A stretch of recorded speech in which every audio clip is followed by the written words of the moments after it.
Good morning and welcome to the University of Louisville Grand Rounds for Internal Medicine. Today we are very pleased to have Dr. Jody Tversky, who is an assistant professor of medicine and the director of the allergy clinical practice at Johns Hopkins, and he will be speaking on chronic rhinosinusitis, urbanization, and SARS-CoV-2. But to give him the proper introduction, we have our own Dr. Tao Li, who himself is an internationally recognized expert in digital learning and student engagement and medical education. He is from originally at University of California, San Francisco, trained in internal medicine at Yale, and completed allergy and immunology fellowships at Johns Hopkins. He's authored so many textbooks and articles, and he is currently our chief of adult allergy and immunology here at UofL. And he's our chief education officer of Scholar RX, and he will give us the proper introduction for Dr. Tversky. Dr. Lee? Dr. Williams, thank you so much for that kind introduction. It is really my pleasure to formally introduce Dr. Jody Tversky, to the department, who will be giving our grand rounds. So, as May mentioned earlier, I've known Dr. Tversky for many years through his training at Hopkins and his work through the academy and so forth. So just to begin, Dr. Tversky is an assistant professor of medicine in the Division of Allergy and Clinical Immunology at Hopkins. He earned his medical degree at the University of Sydney, Australia, and then went to the University of Connecticut for internal medicine residency, and then finished a clinical fellowship in allergy and immunology at the Johns Hopkins University School of Medicine. He then spent 4 years as a faculty member at Mount Sinai School of Medicine in New York City, where he helped build their adult allergy practice. He then returned to Johns Hopkins in 2013 as a full-time faculty member, educator, and clinical research scientist. He has served as their clinical director till 2016 and conducts NIH-funded research into mechanisms of allergy immunotherapy, and novel treatment modalities for allergic diseases, including related ones, including chronic rhinosinusitis, which he will be discussing today. His translation research in collaboration centers on human dendritic cells and its roles in regulating innate and adaptive immune responses. Please join me in welcoming Jody, Dr. Tversky. Well, thank you very much, Tao and Dr. Williams, for that kind introduction. Jason, I think I'll go ahead and share my screen unless I'm told not to. Go right ahead. And we'll get started. Well, first off, thank you for the invitation. It's an honor and a privilege to speak with you folks this morning. I'm very excited to talk about chronic sinus disease in the context of urbanization and the SARS-CoV-2 virus in brief.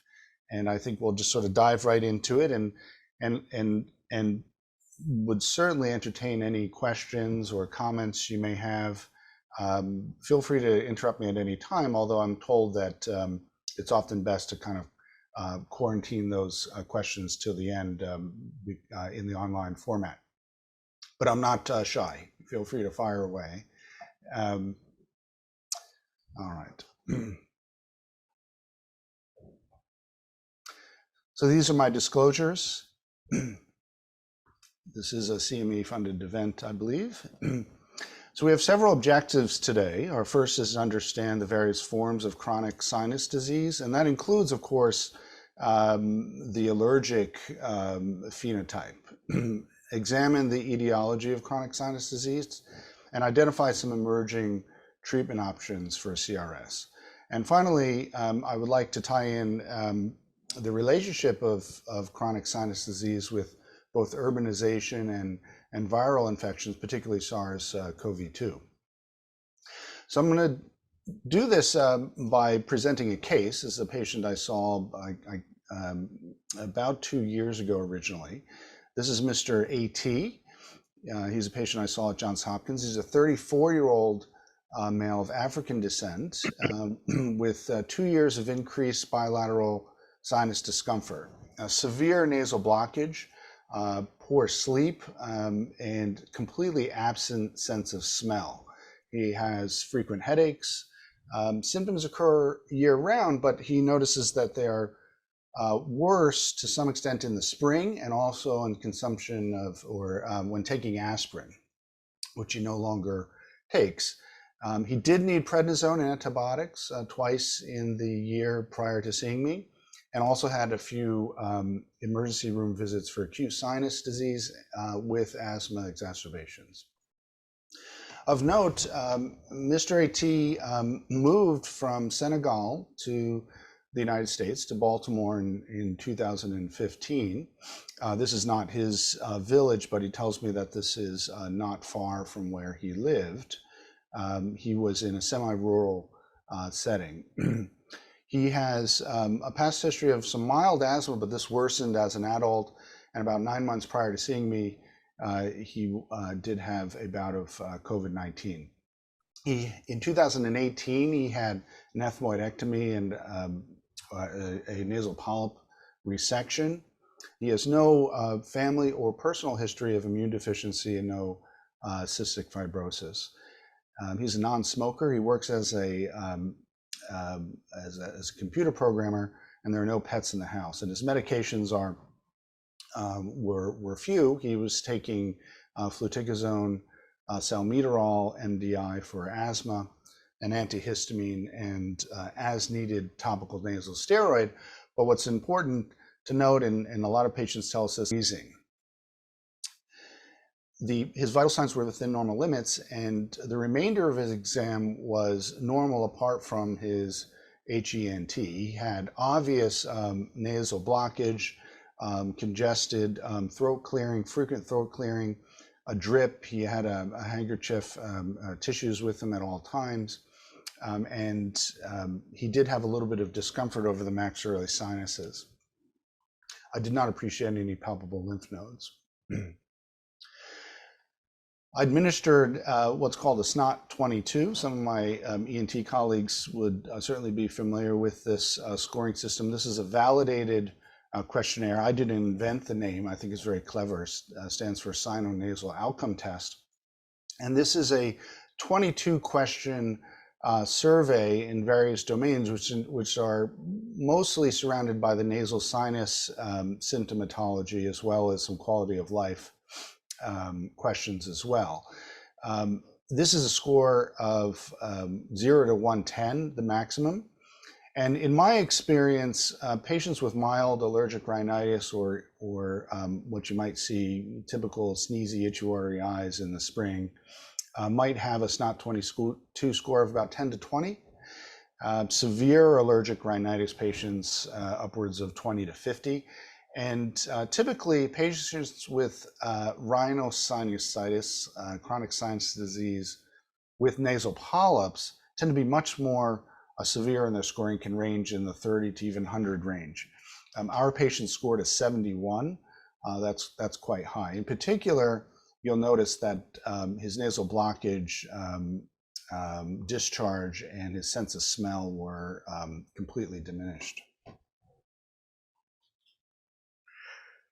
I performed a rhinoscopy, a fiber optic endoscope. Bilaterally, I noticed very obviously and very easily to appreciate polyps. Here you can see a large polyp formation in the middle meatus. You can see it sort of has a pearly white or pearly yellow coloration. There was a little bit of purulent yellow mucus. The septum was approximately midline. I did not appreciate any shark-related crystals. Now, when we examine a patient with an endoscope, we're looking to give them a Meltzer's polyp grading score. And that is a score that as the polyps grow down from the superior turbinate to the middle turbinate down to the inferior turbinate and beyond, we score that on a grade of 0 down to 4, 4 touching the base of the nasal cavity. And then you add both sides together, you get a total score from 0 to 8. Our gentleman scored a 7, which means the other side went all the way down past the inferior turbinate. So this is quite severe. and consistent with his symptomatology. And of note, he did have a resection in 2018, so it had grown back within just a few years. On smell test, we performed a University of Pennsylvania smell identification test. This is a scratch and sniff survey that's been around for a while now. There are 4 multiple choice answers for each scratch and sniff impregnated smell. And so in other words, if you guess, you will generally score approximately 10 correct. Something less than 18 is considered anosmia, and greater than 34 is considered normal. Our patient scored a 9, which is abysmal. Essentially was unable to detect any smell. And this is a major complaint of a lot of our patients. You'd think that the inability to sleep through the night, headaches, pain, discomfort, frequent loss of work, infections, worsening of his asthma would be high on his list. But it's not uncommon for the patient to say, you know what, I haven't tasted or smelled my food in 10 years. And this is one of their biggest complaints. It also has a safety issue in terms of food poisoning and other issues. Was there a question or? All right, I'll move on. We performed an allergy skin test on Mr. AT. He was positive to 12 out of the 30 aeroallergens tested. My colleagues at Johns Hopkins and I developed a novel digital skin test imaging system where we can get more accurate readings and upload those to electronic medical records. Of note, this shortwave infrared system is agnostic to skin color, which is very helpful in someone of African descent who had darker skin tone. The camera does not see that, and we were able to interpret the skin tests quite clearly. So you can see a negative test here and a positive control above it, and all of the allergens we tested in this panel were elicited a large wheal edematous region. So he was positive to everything on this panel and other allergens as well. Laboratory tests were essentially normal except for an eosinophil count that was more than 3-fold the upper limit of normal, and he did have an elevation in his total IgE. So on the left, for folks that don't frequently read CT scans of the sinuses, you can see a normal patient and our patient here on the right. Normally there's plenty of aeration and ability to move air through the nasal passages and the sinuses. In our patient, there was near complete opacification across the sinuses. His maxillary sinus on the left, completely opacified all the way up into his ethmoid region. There's really just a little bit of air that can move on the bottom under his inferior turbinates, but even that is usually blocked up by mucus. And of course, there's some thickening here on the right maxillary sinus as well. So our radiologist scored using the Lund-McKay scoring system a 20 out of a maximum score of 24, meaning he had pansinusitis consistent with severe nasal polyposis. So our diagnosis was CRS with nasal polyps, severe uncontrolled, status post polyp resection in 2018. He likely also has aspirin-exacerbated respiratory disease based on the history. That's not uncommon in folks with nasal polyps and asthma. The so-called Sempter's triad, as it's otherwise known as. His eosinophilia almost certainly was related to his chronic nasal polyps and severe persistent asthma that was not fully controlled. He did have allergic rhinitis by definition because of his worsening symptoms in the spring and skin test positivity. And the loss of smell could have been explained in part by his recent bout of SARS-CoV-2 or COVID-19, or of course his nasal polyps. So the definition of CRS is quite straightforward. A patient must have sinus symptoms lasting 12 weeks or more, which he certainly had, and evidence of mucosal thickening or sinus pathology on rhinoscope or CT scan. So he met that criteria. CRS is a big problem on a national and international level. I like to include allergic rhinitis in this discussion because there's a large overlap in these two pathologies. About 12% of the US population has sinusitis, and about up to a quarter of Americans have allergic rhinitis. In total, we're talking about 100 million folks or more living in the United States with nasal and sinus disease. And this results in a lot of missed work, pain, discomfort, very, very poor quality of life. And loss of smell, of course, is a cardinal feature of CRS, particularly with the nasal polyp variety. This disorder accounts for over $65 billion worth of healthcare expenditure. So it's a big economic burden, and accounting for more than 6% of the total healthcare expenditure. If we dial into the smell, loss of smell in particular, you'll notice this is a panel that my colleagues and I collected over 48 patients. 96% of our patients with nasal polyp disease had a loss of smell to some degree, and 65% were completely anosmic. In fact, if you look at just the severe nasal polyp cohort, it's essentially 100% loss of smell. Compare that to COVID-19. About 75% of patients will notice a reduction in their sense of smell over the 10% of the general population. But at about 2 months, most of those folks will be restored to normal sense of smell, and really maybe only about 25% have a reduction from their baseline.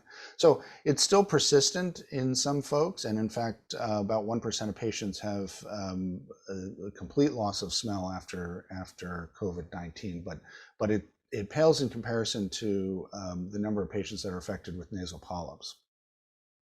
The loss of sense of smell is ironically more predictive, it would appear, for infection with SARS-CoV-2 compared to what you might expect more commonly reported symptoms like fever or cough. And of interest, the olfactory neurons themselves lack the ACE2 inhibitor, the ACE2 protein for SARS-CoV-2 entry, which suggests that there are other cells nearby that are likely allowing access to the virus. So we separate CRS into broadly 2 categories: patients with sinus disease with polyps and those without polyps.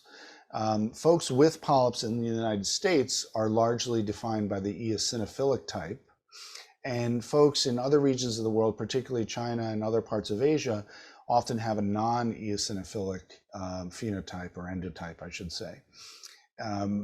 Whereas patients without nasal polyps, and this is a more common variety, would include folks that have infectious sinus disease, the idiopathic variety, allergic rhinitis. These are the patients that we would more typically see in an outpatient clinic in the general practice setting, because they are much more common than the folks with nasal polyps.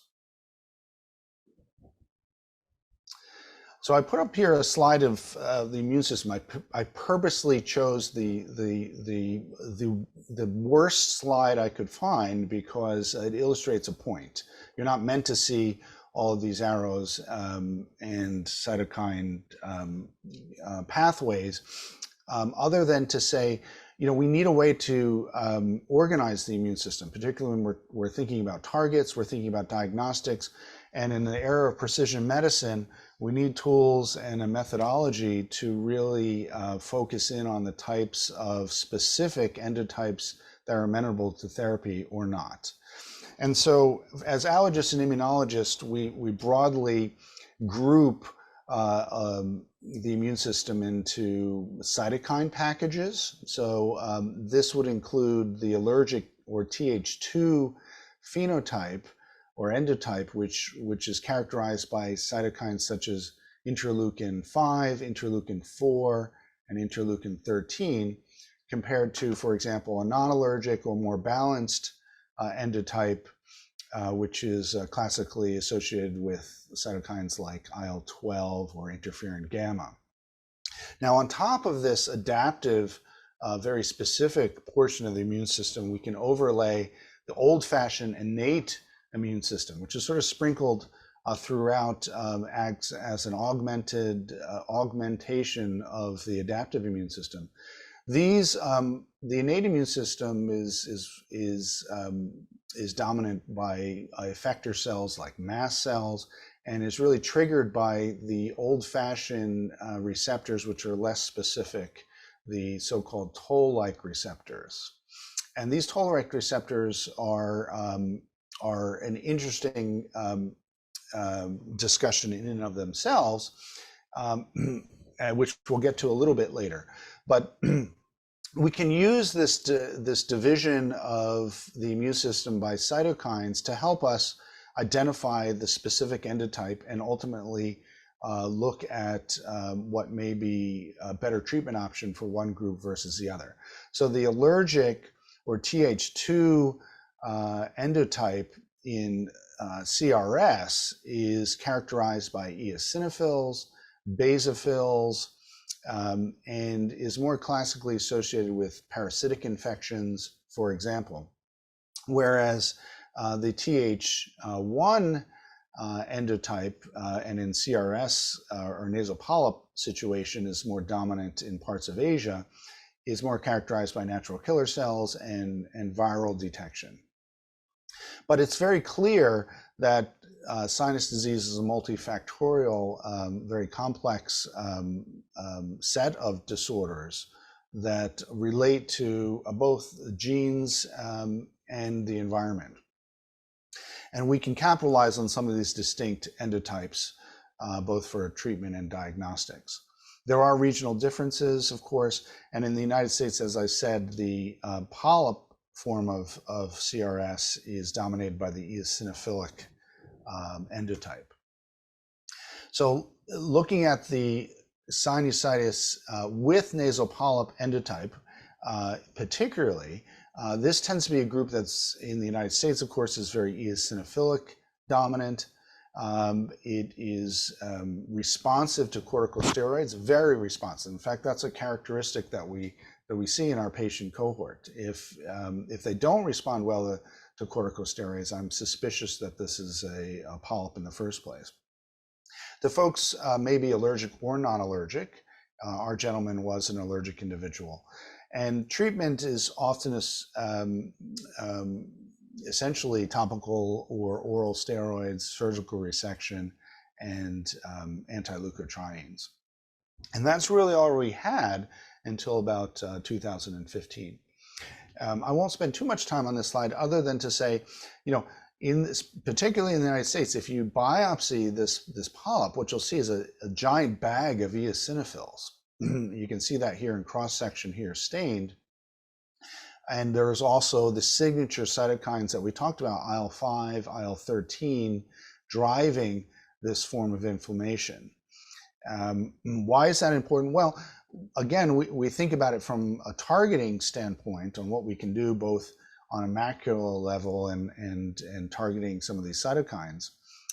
But it's also important to consider the etiology of the pathology. There's always been some debate, are these eosinophils just there along for the ride, or are they causing pathology? That's true in the asthmatic sort of airway as well. It's often been the source of debate on, what comes first, the chicken or the egg. So I thought this slide was interesting. I didn't take this video, but I want you to just think about the role of the eosinophil and what sort of potential damage it can do to tissues when it spills those mediators. Here is a larva. This is a representative of a parasitic infection, and there are peripheral blood nuclear cells in this slide deck, and we'll show you a time-lapse video of them migrating towards this parasite. And as you can see, this is a 80-minute time lapse. They rapidly attack this parasitic larva, and one can't help and think what this sort of recruitment of eosinophils would do to tissue surrounding a nasal polyp, for example. So we think they play an important role. If we look at the pathways involved in the generation of tissue damage in CRS with nasal polyps, again, these cytokines that I talked about driving the Th2 response come into play: IL-5, IL-4, IL-13, TSLP, and IgE. And interestingly, not surprisingly, these are the exact targets that modern biologics are going after. So my colleagues and I designed actually the first global trial in the world on benralizumab for use in chronic rhinosinusitis with nasal polyps. This was a study, a pilot study, looking at adults with severe nasal polyp score of 5 or more, and a SNOT-22 score of 30 or more. Benralizumab is a monoclonal antibody that binds the interleukin-5 receptor on eosinophils and some other cells, and that induces an antibody-mediated apoptosis, and the eosinophil essentially quietly goes away without spilling its mediators. Eosinophils are then undetectable just within 24 hours after the first injection of benralizumab. So we can get the eosinophils pushed way down. The question is, would it help after a 20-week follow-up reduce symptoms and signs of severe chronic sinus disease? In summary, in our small pilot study, there was a significant difference. There was an increase or improvement in the nasal polyp score, both by CT and rhinoscope. This did not reach statistical significance when we compared placebo versus the benralizumab group, in part because the placebo group received a bunch of corticosteroids, but there was a significance compared to baseline.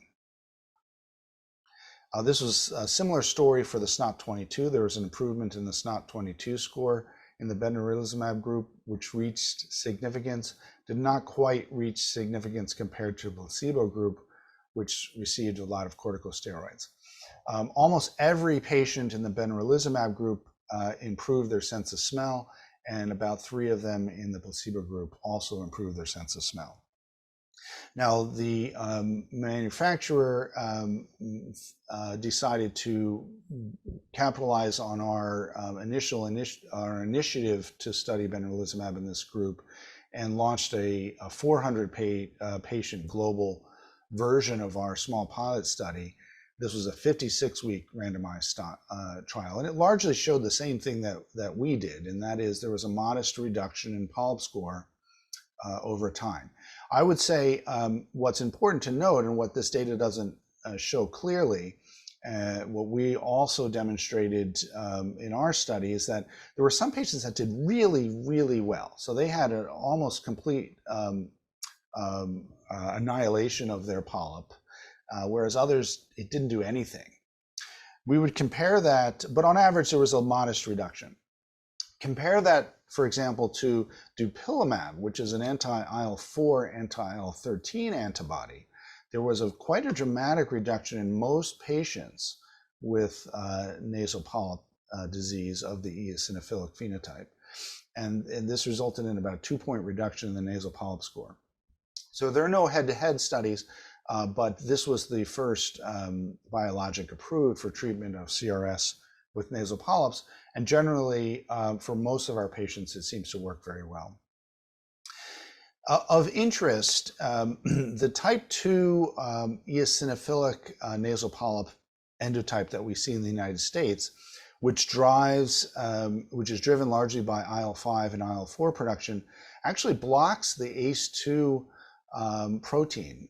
Therefore, in this study, reduced the amount of SARS-CoV-2 virus that were able to gain entry into the epithelium.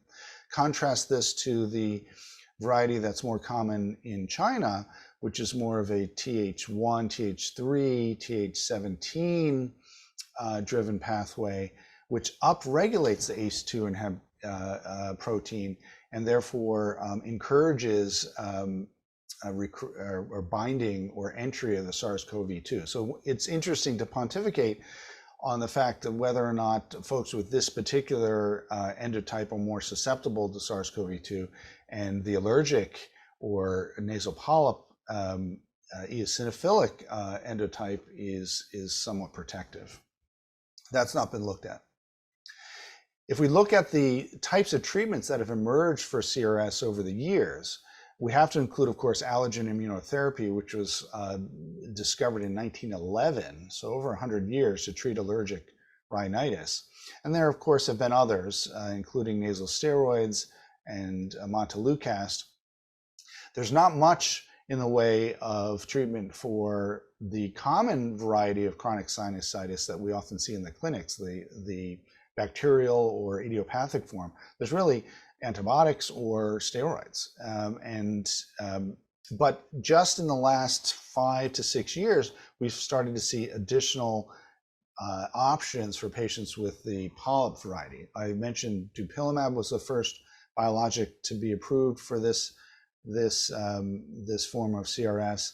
And then later, even though omalizumab was available for asthma in 2002, it came online just a couple of years ago for the polyp indication. And there are others coming, including tezepelumab and others. I think what's interesting is where to look in the future.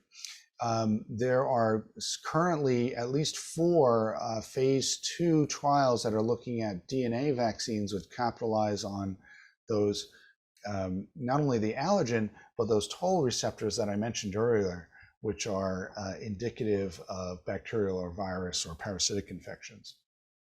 So this is our old-fashioned allergen immunotherapy form of treatment, which has been around for 100 years. Its goal is to help shift this Th2 to more of a Th1 immune balance. It's efficacious in about 85% of patients or more, and it has a moderate to high effect. Several meta-analyses over thousands of studies that have been done over the past 50 to 60 years show that it works, and it works very well in certain cohorts. It does not seem to be sufficient for patients with nasal polyps, in part because their polyp burden, the mass effect of this polyp, really dominates their presentation. And so if there's allergic rhinitis in the background, they don't even often know it.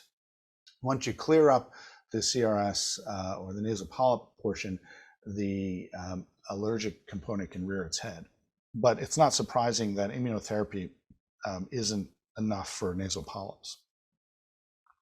And I promise this, I think, is my last slide looking at cytokines, but it's worth highlighting again that the goal of immunotherapy is to shift the immune system from a Th2 IgE mast cell histamine dominant reaction to a more balanced Th1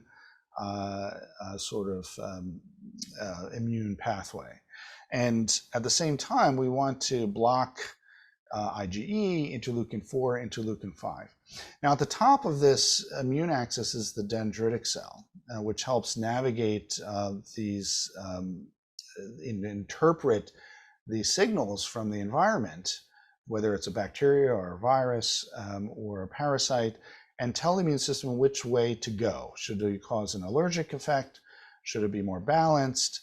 And the dendritic cell itself, as it would appear, takes signals to help its guidance.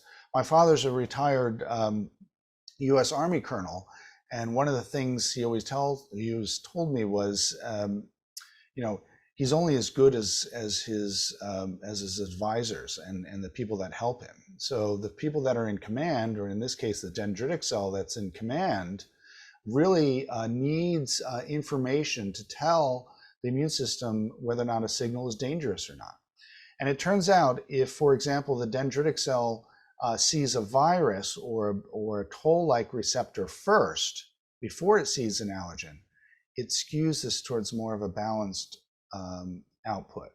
Whereas if it interprets a protein that's an allergen without the context of a TLR signal, in this case CpG, coming from a virus or a parasite, then it interprets that allergen as dangerous. This was, I think, a very important study published by one of my colleagues that has gained a lot of attention. And when we think about the dendritic cell, I'll show you one more video. What its role is to survey the environment at all times and interpret simultaneously the signals for the innate and adaptive immune system. These old-fashioned parasitic bacterial signals in combination with exotic large proteins from allergens. It needs to balance these two.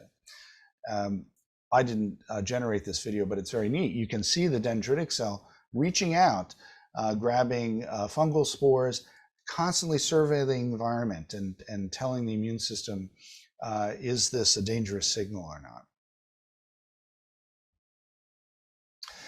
And so let's put that in the context of something called the hygiene hypothesis, which is, folks that live in an urban environment don't get as much exposure to bacteria, viruses, and or parasitic infections, probably more important in the context of allergic disease. And therefore they don't get those toll-like receptor signals. Those dendritic cells are not seeing particles from bacteria or parasites as much. Instead, people that live in a very urban environment tend to see allergen all by itself. And if you overlay the amount of or the prevalence of allergic rhinitis or atopic disease, it approximately correlates with the centers of urbanization. So you can see here on the left, the United States, obviously, a lot of folks live in or near cities. We tend to have a reasonably high prevalence of allergic rhinitis. Australia, same story. Whereas sub-Saharan Africa, an area that is also still largely rural, has a lower percentage of allergic atopic disease. This is not a perfect correlation, but I think it illustrates an important point. If you're like this gentleman here, you are getting lots of toll-like receptor signals to train your dendritic cells. There's a lot of talk about where the COVID pandemic started. Here's one theory right here. This gentleman certainly was at risk, but more importantly, he may not develop allergic disease. In fact, studies have shown if you leave a rural environment before the age of 15 and move to a urbanized setting, your risk for developing allergic disease increases several fold. On the flip side, several studies have shown that if you are exposed to certain parasitic infections, in this case hookworm, there was a significant decrease in the incidence of allergic disease, on the order of about threefold. And this was dose dependent. So the more frequent and more severe the hookworm infection, the less your chance of having atopic disease or allergy. So, putting that all together, and this has been shown in mouse models and several human models or human in vitro studies or ex vivo studies, the toll-like receptor signals that a dendritic cell interprets will drive down this Th2 response, so this allergic or eosinophilic, or in this case, a nasal polyp phenotype down. So the more likely, the take-home message here is that if you're exposed to parasites and bacteria, you may be pushing down this exaggerated Th2 response. And this is exactly where I think the future is going for therapies already in phase 2, combining these toll receptors agonists with allergen. So let's get back to our patient. So we initiated therapy with corticosteroids. first gave him some symptomatic relief with an oral corticosteroid burst, and so that he could at least get the nasal steroids into his passages for the first time. We continued his fluticasone salmeterol for asthma twice daily. We talked about surgical options, but the patient deferred this. He had tried it once and his polyps grew back.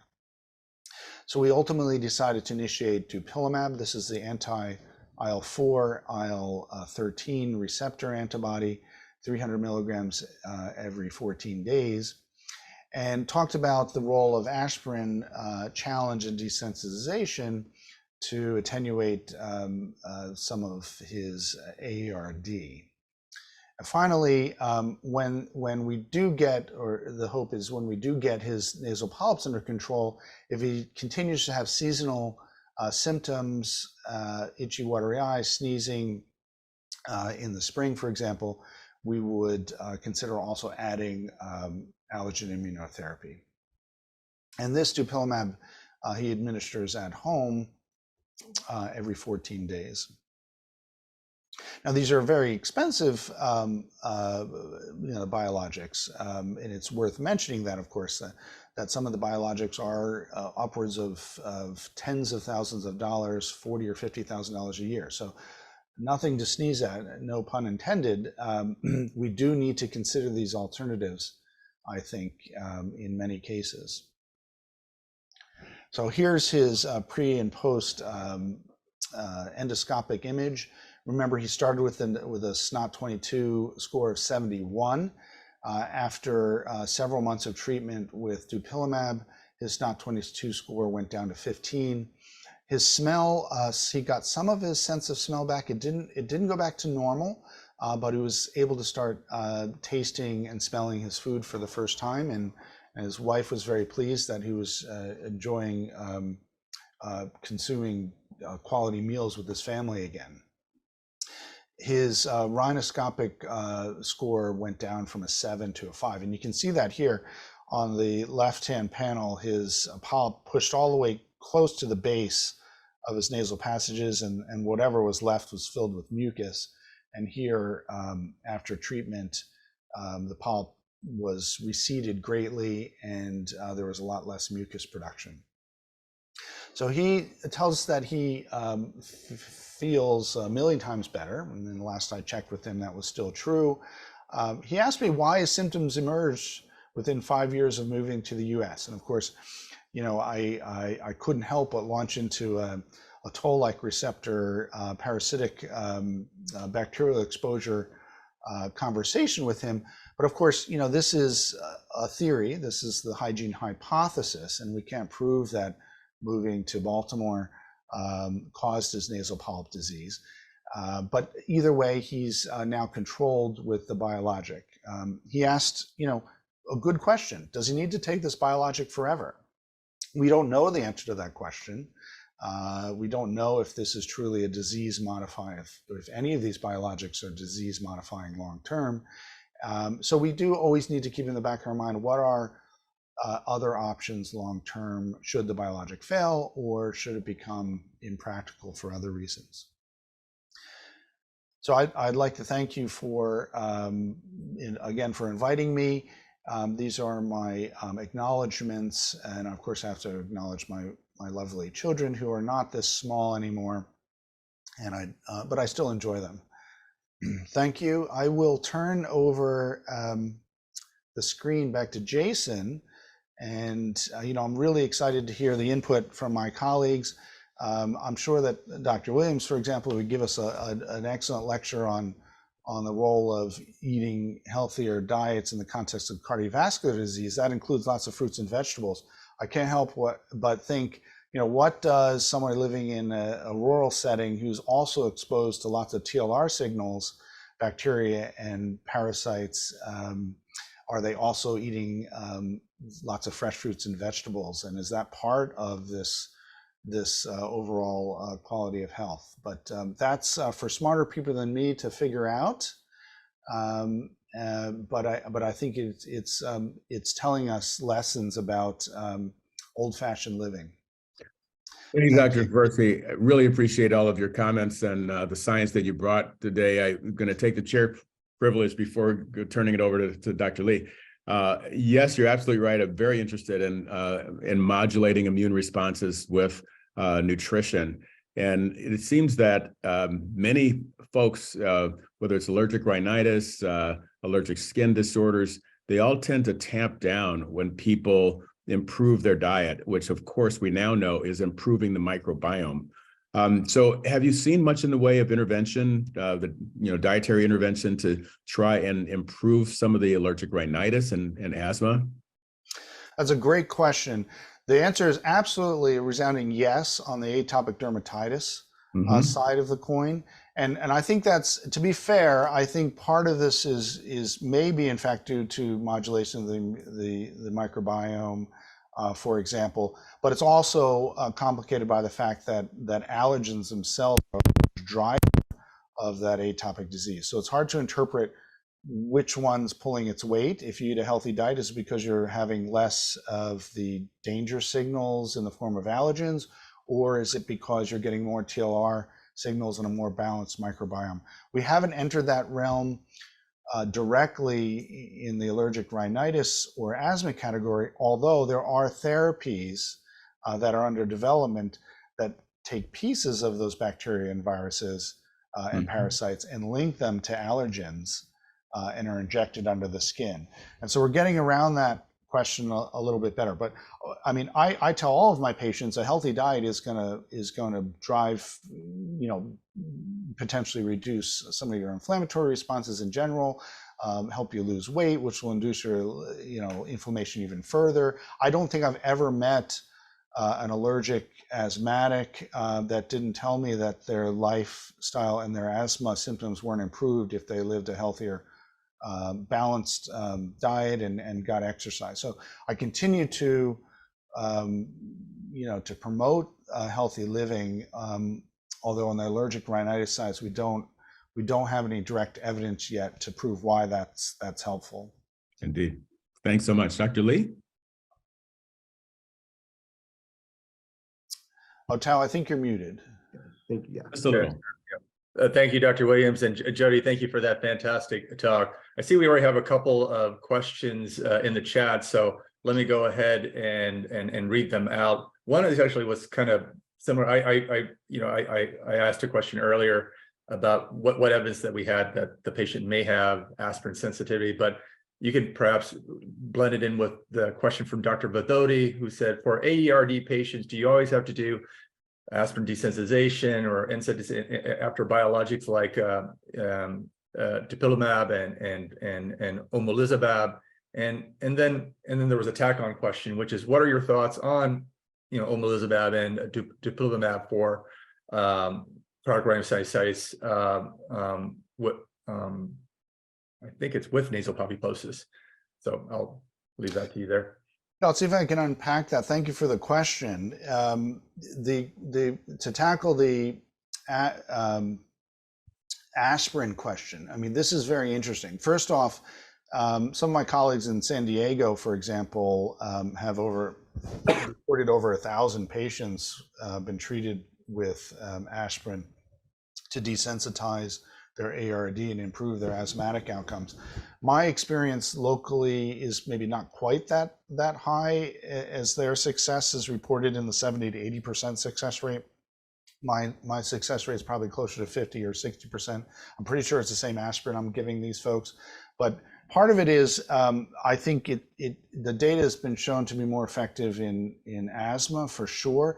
It doesn't always control nasal sinus disease, particularly polyps. I mean, these are massive polyps burden, but it does help. This is a very inexpensive regimen. Aspirin is costs pennies, and I think it's gone out of favor a little bit in the era of biologics because, well, we have something that works more consistently, and it's more modern and it's sexier. But there comes a cost, a literal cost of $40,000 or $50,000 a year versus dollars.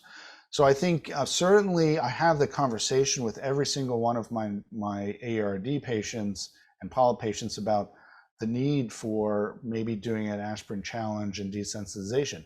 First of all, they may need it someday. They have a coronary event. They may want that aspirin, and they can't have it if they have AERD. It can be a life-threatening exposure.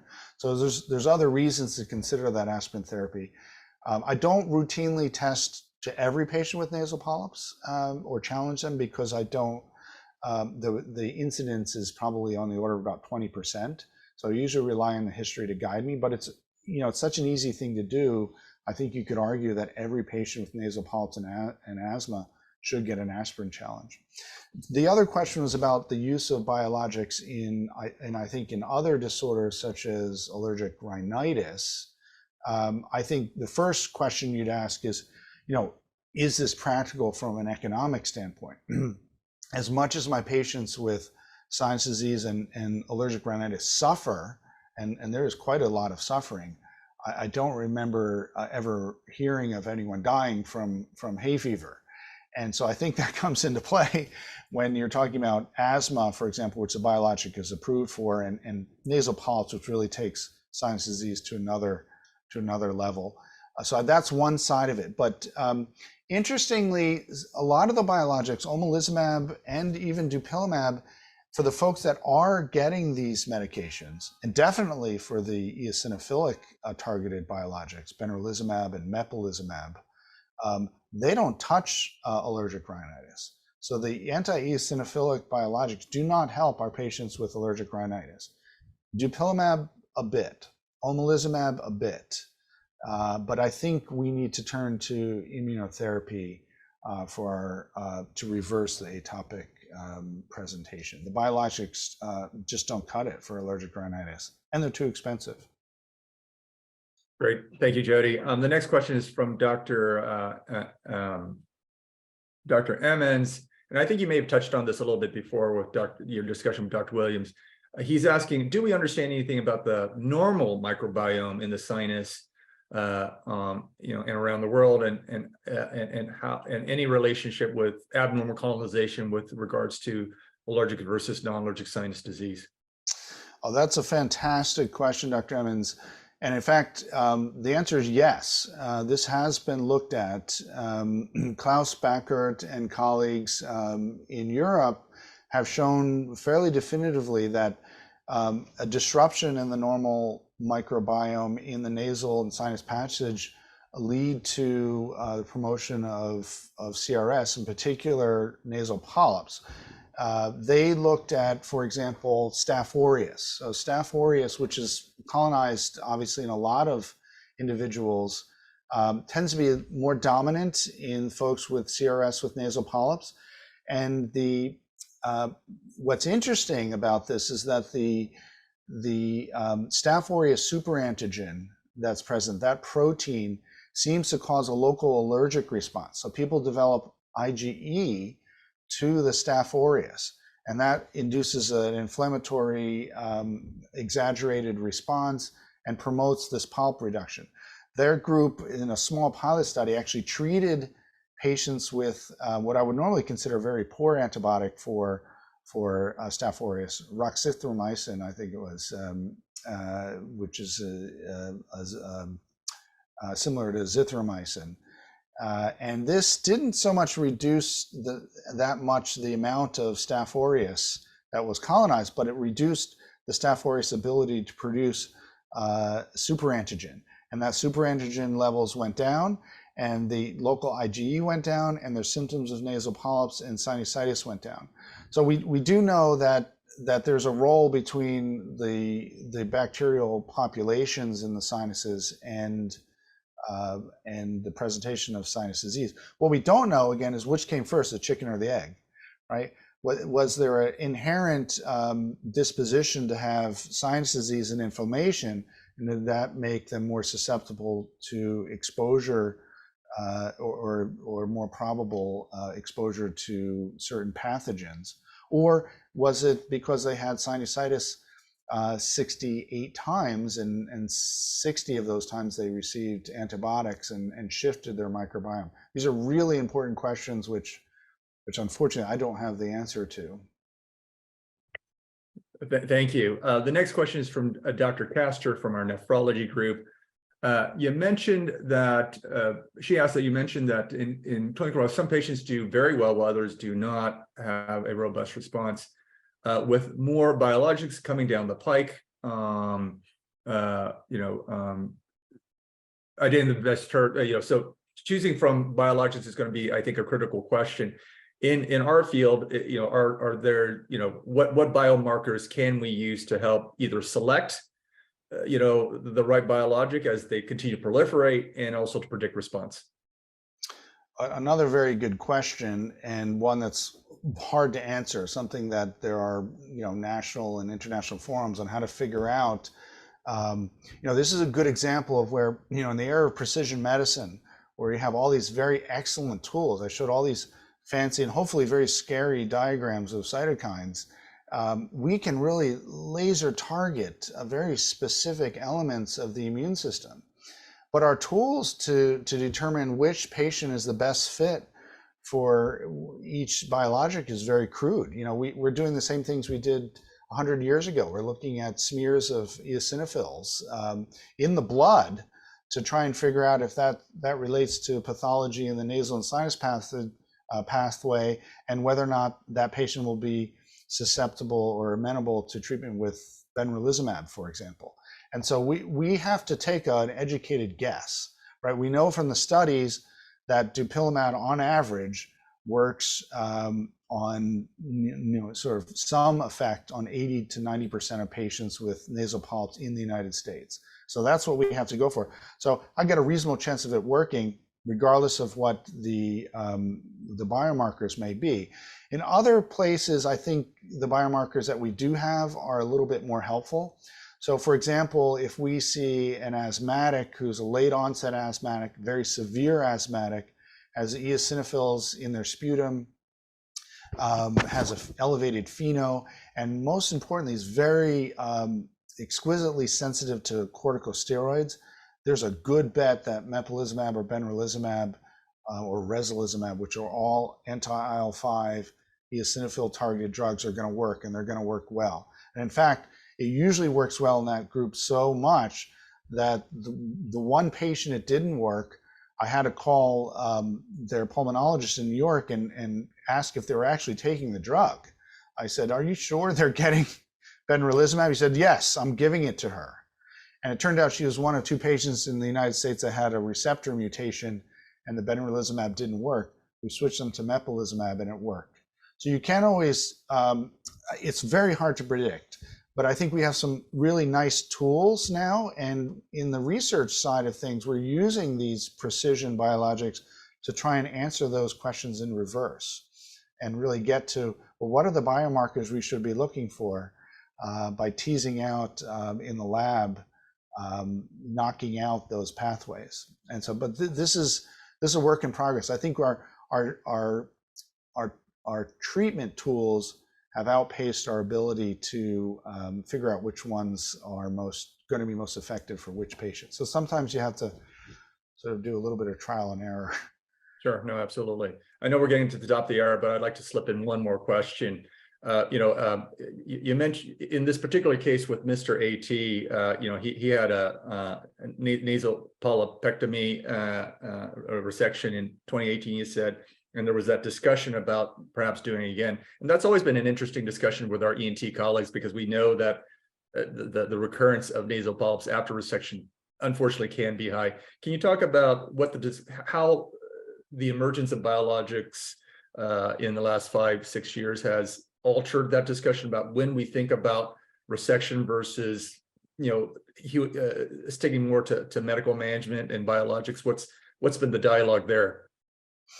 Well, it's interesting. I said to one of my ENT colleagues about 2 years ago when I looked at the dupilumab data, I said, "Wow, we've got a polyp killer," and he goes, "Oh no, well, this is not a polyp killer. It reduces it by 2 points." And I said, "Whoa.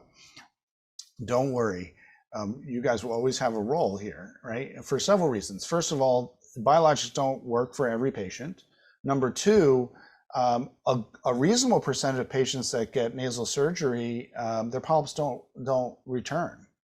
And so, if you're surgically naive, it's reasonable to consider opting for the surgical approach first and see if it sticks, because you're going to end up with presumably a lifelong, or at least a very long, need for a biologic. These questions are being looked at now. There's an active registry study going on, funded by Regeneron, for the dupilumab side of things.